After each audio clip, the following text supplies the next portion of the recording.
pembelajaran bahasa Indonesia kelas 7, dan ini adalah video pertemuan kita yang ke-8.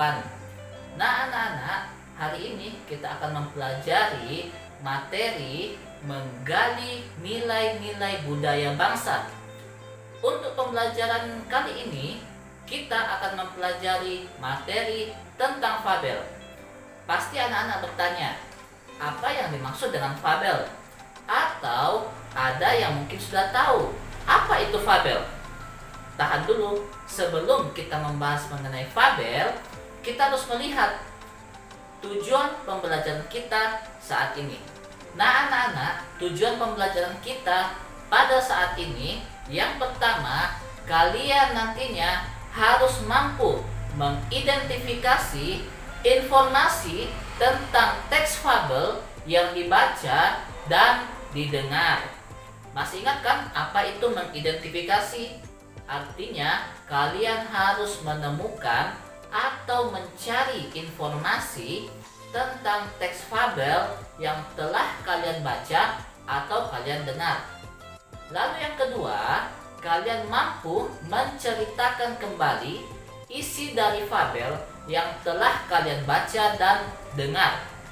Sekarang kita masuk di pengertian fabel.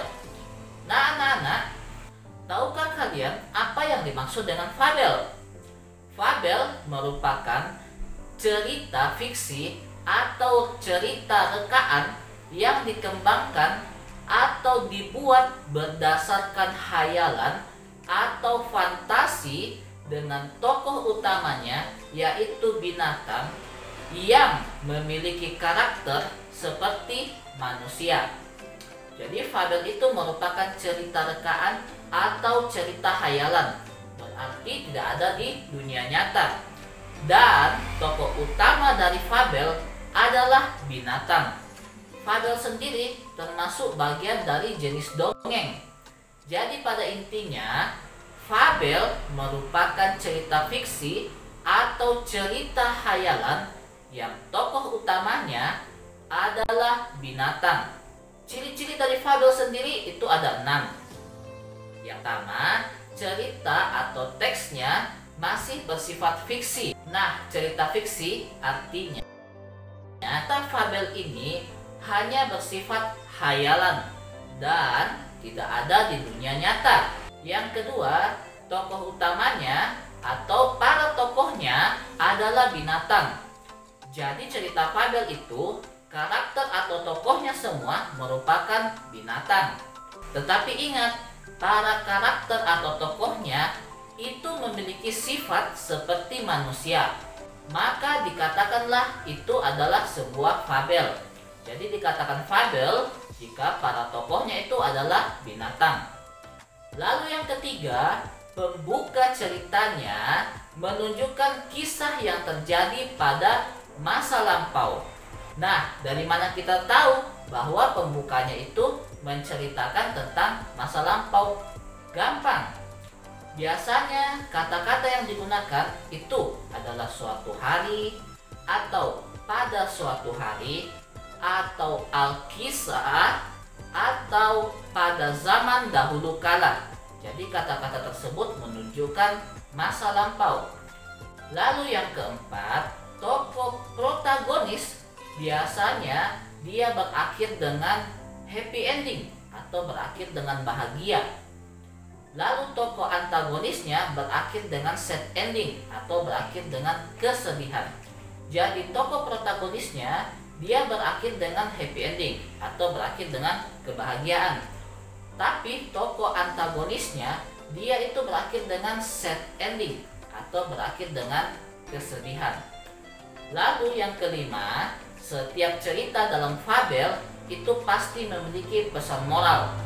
Pesan moral sendiri artinya pesan yang memiliki nilai-nilai kebaikan atau pesan yang mengajak para pembacanya untuk melakukan tindakan-tindakan yang baik. Lalu yang keenam, menggunakan latar belakang alam. Jadi cerita fabel dia biasanya menggunakan latar belakang alam. Nah, Bapak tahu, pasti yang kalian pikirkan jika dikatakan alam, pasti latar belakangnya hutan. Nah, tidak semua yang dikatakan alam itu berhubungan dengan hutan. Bisa juga berhubungan dengan alam di pegunungan, atau kehidupan makhluk hidup di dasar laut, atau bahkan angkasa yang menceritakan tentang para binatang atau unggas yang dapat terbang di angkasa. Baik anak-anak, sampai di sini dulu pembelajaran kita hari ini. Nah, untuk kesimpulan pembelajaran ini, yang pertama, fabel merupakan cerita binatang yang memiliki karakter seperti manusia. Lalu kesimpulan yang kedua, ada 6 ciri-ciri dari fabel.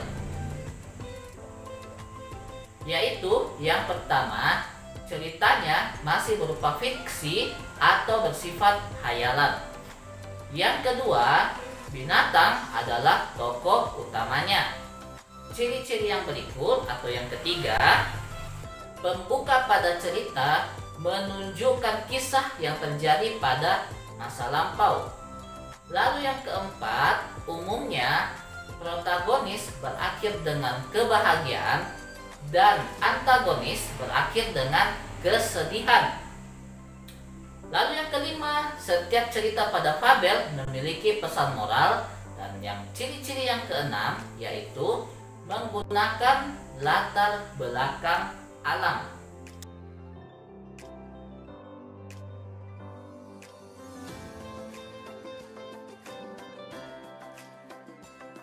Nah, anak-anak, demikianlah pembelajaran kita hari ini. Untuk tugasnya silakan perhatikan di layar kalian.